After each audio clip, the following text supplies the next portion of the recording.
धर्मशाला block के सभी पंचायत प्रधानों उप प्रधानों ने दिया सामूहिक इस्तीफा, सचिव को हटाने की मांग। हिमाचल प्रदेश के सबसे बड़े जिला कांगड़ा के मुख्यालय धर्मशाला ब्लॉक के सभी प्रधानों और उप प्रधानों ने सामूहिक रूप से उपायुक्त कांगड़ा को अपना इस्तीफा सौंप दिया।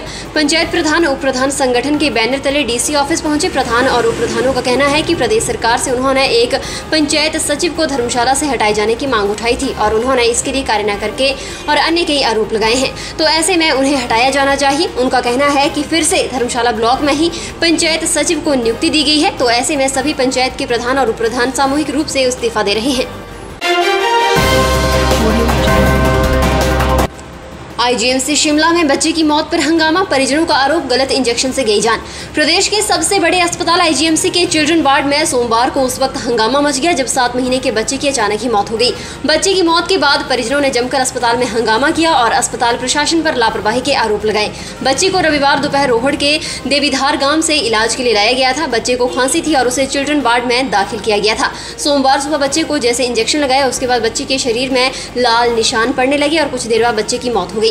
मृत बच्चे की मां परीक्षा रावत ने बताया कि वह अपने 7 महीने के बच्चे को खांसी के इलाज के लिए रोहड़ू लेकर आई थी, जिसके बाद उसे चिल्ड्रन वार्ड में दाखिल कर लिया गया और सोमवार सुबह डॉक्टरों ने उसे इंजेक्शन भी दिया। परिजनों ने आरोप लगाया है कि बच्चे को गलत इंजेक्शन दिया गया जिस कारण उसकी मौत हुई है।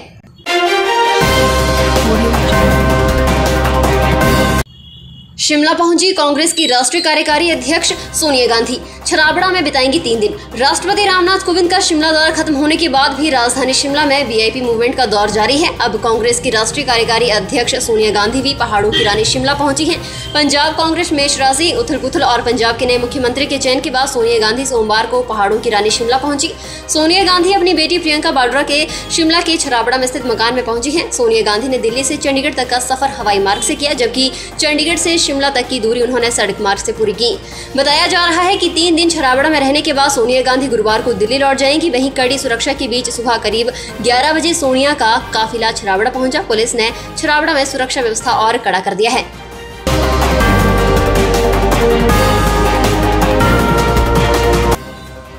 शिमला धर्मशाला एनएच पर नमोहल के पास ट्रक और कार में भिड़ंत। नेशनल हाईवे शिमला धर्मशाला पर बिलासपुर के नमोहल के पास सोमवार सुबह एक कार और ट्रक में जोरदार टक्कर हो गई। इस घटना में कार में सवार 2 लोग घायल हो गए और कार पूरी तरह से क्षतिग्रस्त हो गई।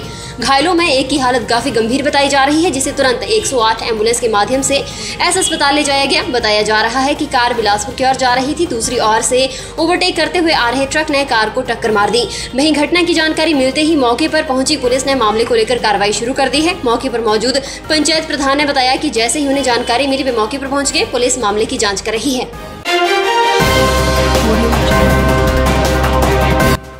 हिमाचल में 500 करोड़ रुपए कम हो सकता है सेब कारोबार। इस बार अच्छी फसल होने के बावजूद हिमाचल में सेब कारोबार 500 करोड़ रुपए से कम हो सकता है। सेब के रेट गिरने, ओलों की मार और बेमौसमी बर्फबारी इसकी प्रमुख वजह बनी है। चालू सीजन में सेब व्यवसाय 4500 करोड़ में सिमटेगा। प्रदेश में अच्छे ग्रेड के सेब की पैदावार कम होने से सेब बागवानों का संकट बढ़ा है। ओलों की मार से सी ग्रेड के सेब की पैदावार ज्यादा होने से सेब अर्थव्यवस्था प्रभावित हुई है। प्रदेश में हर बार सेब कारोबार करीब 5000 करोड़ रुपए का होता था। सरकार के आंकलन के अनुसार राज्य में मौसम खासकर ओलों की मार से करीब 300 करोड़ का नुकसान बागवानी क्षेत्र को हो चुका है। इसमें से 90% नुकसान केवल सेब की फसल को हुआ है। सीजन में तेजी आते ही बागवानों को सेब के रेट की बहुत बड़ी मार पड़ी है। सेब के औसत दाम ज्यादा नीचे गिरने से पड़ी मार से सेब अर्थव्यवस्था पर कुल 500 करोड़ की मार अभी तक पड़ चुकी है। सब्सक्राइब करें हमारे YouTube चैनल को और ताज़ा खबरों की नोटिफिकेशन पाने के लिए प्रेस करें बेल आइकन को। पंचायत समिति चेयरमैन को 1 महीने में 1000 किलोमीटर तक गाड़ी में सफर करने की अनुमति। हिमाचल प्रदेश में पंचायत समिति चेयरमैन अब मंत्रियों और विधायकों की तरह अपने क्षेत्रों में गाड़ियों में खुलकर घूम सकेंगे। सरकार ने उन्हें 1 महीने में 1000 किलोमीटर तक गाड़ी में सफर करने की अनुमति दे दी है। इससे पहले ये सीमा 500 किलोमीटर थी। पंचायत समिति अध्यक्ष बार बार ये मांग उठा रहे थे कि उन्हें भी मंत्रियों विधायकों की तरह फील्ड में जाना होता है। एक विधायक के पास जितना क्षेत्र होता है उतना ही एक बीडीसी अध्यक्ष के पास भी होता है। अपने क्षेत्रों के विकास के कार्यों का निरीक्षण और सरकारी कार्यों के लिए 500 किलोमीटर तक सफर करने की तय सीमा बहुत कम है। इसी के चलते राज्य सरकार ने ये निर्णय लिया है। 100% ऑक्यूपेंसी के साथ बसें चलाने की तैयारी। सरकार हिमाचल प्रदेश में 100% ऑक्यूपेंसी के साथ बसें चलाने की तैयारी में है। निगम प्रबंधन ने इस बारे में सरकार को प्रस्ताव भेजा है। प्रदेश में कोरोना संक्रमण के मामलों में कमी आने और निगम के लगातार घाटे में जाने पर सरकार ये फैसला ले सकती है। परिवहन निगम का कोष खाली है, कर्मचारियों को देने के लिए पैसे तक नहीं है। कर्मचारियों की देनदारियां भी लंबित हैं। परिवहन निगम के बेड़े में 3400 के करीब बसें हैं। प्रदेश में करीब 2100 रूटों पर बसें चल रही हैं। करीब 1000 रूटों में बसें नहीं चलाई जा रही हैं। हिमाचल के अलावा परिवहन निगम के बाहरी राज्यों से भी सभी रूट फायदे वाले हैं। परिवहन निगम की ओर से करीब 400 बाहरी राज्यों के रूटों पर बसें दौड़ाई जा रही हैं। इनमें 50% ऑक्यूपेंसी के चलते कमाई कम हो रही है।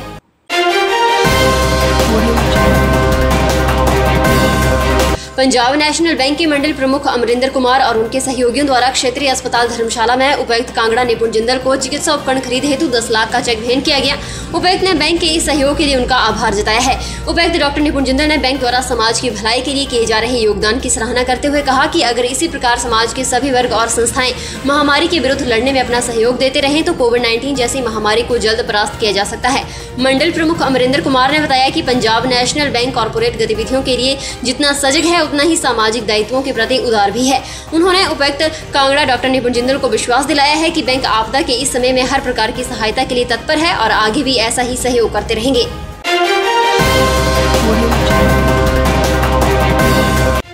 पंचायत प्रतिनिधियों के लिए 6 दिवसीय प्रशिक्षण आरंभ। नवनिर्वाचित पंचायत प्रतिनिधियों के लिए 6 दिवसीय बुनियादी प्रशिक्षण शिविर जिला परिषद ऊना के सभागार में आयोजित हुआ। शिविर का शुभारंभ उपायुक्त ऊना राघव शर्मा ने किया। राघव शर्मा ने कहा कि ग्राम पंचायत और ग्राम स्तर पर विकास के लाभ जन जन तक पहुंचाने में पंचायती राज संस्थाओं की भूमिका अहम है। उन्होंने पंचायती राज संस्थाओं के नवनिर्वाचित प्रतिनिधियों से आग्रह किया है कि इस बुनियादी प्रशिक्षण कार्यक्रम को भली भांति समझें ताकि वे अपने उत्तरदायित्व का समुचित निर्वहन कर सके। उन्होंने कहा कि प्रशिक्षण आजादी के अमृत महोत्सव के उपलक्ष्य में आयोजित किया जा रहा है। उन्होंने नवनिर्वाचित प्रधानों, उप प्रधानों और वार्ड सदस्यों से आह्वान किया है कि वे 5 साल में योजना चरणबद्ध तरीके से बनाएं और उसमें लोगों की समस्याओं को प्रमुखता से लें।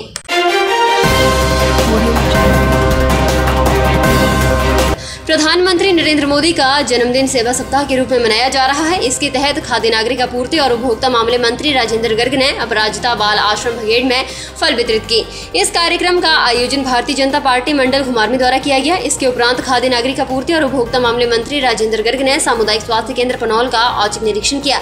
उन्होंने साफ सफाई और मरीजों को सरकार द्वारा प्रदान की जा रही योजनाओं का लाभ प्रदान करने के निर्देश दिए। उन्होंने कहा कि केंद्र सरकार प्रधानमंत्री नरेंद्र मोदी के नेतृत्व में विकास के नए आयाम स्थापित कर रही है। केंद्र सरकार गरीबों के लिए समर्पित सरकार है और सरकार द्वारा गरीबों के उत्थान के लिए विभिन्न जन कल्याणकारी योजनाएं चलाई जा रही हैं, जिसका लाभ आम जनमानस को मिल रहा है।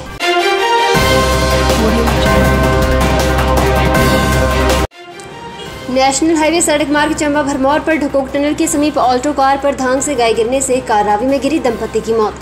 जनजातीय क्षेत्र भरमौर के नेशनल हाईवे सड़क मार्ग चंबा भरमौर पर ढकोक टनल के समीप धांग में चुग रही गाय के गिरने से ऑल्टो कार इसकी चपेट में आ गई।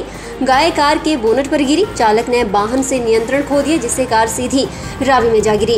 कार सवार दंपति पवन कुमार पुत्र मेघ सिंह उम्र 39 वर्ष गांव रहला पंचायत ग्रीमा और उनकी पत्नी अनीता कुमारी उम्र 34 वर्ष की मौके पर ही मौत हो गई।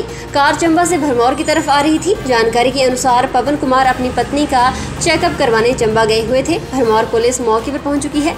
महिला का शव बरामद कर लिया गया है जबकि पवन की तलाश जारी है जिससे क्षेत्र में शोक की लहर है। फिलहाल के लिए बस इतना ही। और बड़ी खबरों के लिए बने रहें न्यूज़ सुपर भारत के साथ।